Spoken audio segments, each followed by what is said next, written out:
আসসালামু আলাইকুম সুপ্রিয় শিক্ষক নিবন্ধন পরীক্ষার্থী ভাই ও বোনেরা। আজকে আমরা আলোচনা করব 18তমদের জন্য যা জানা জরুরি, ষষ্ঠ গণবিজ্ঞপ্তিতে কোটা থাকবে কিনা, মহিলা কোটাকে প্রাধান্য দেওয়া হবে কিনা। তার আগে যারা 19তম প্রিলিমিনারি প্রিপারেশন নিচ্ছেন তারা চাইলে আমাদের কাছে 19তম প্রিলিমিনারি সাজেশন নিতে পারেন এবং আমাদের রিটেন সাজেশনও অলমোস্ট রেডি হয়েছে। 18তম যাদের ভাইবা এখনো হয়নি তারা চাইলে আমাদের কাছে ভাইবা সাজেশনটি নিতে পারেন।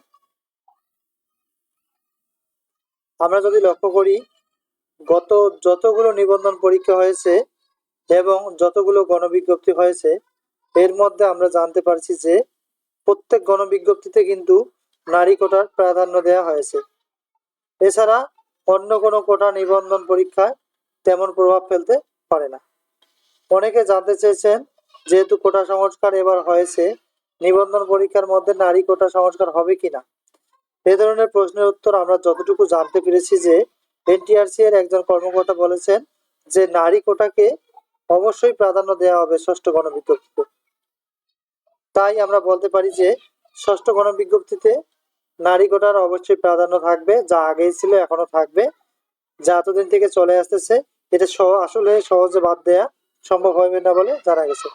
তো নারী কোটা থাকলেও কোনো সমস্যা নাই, যেহেতু অনেক পোস্ট ফাঁকা রয়েছে।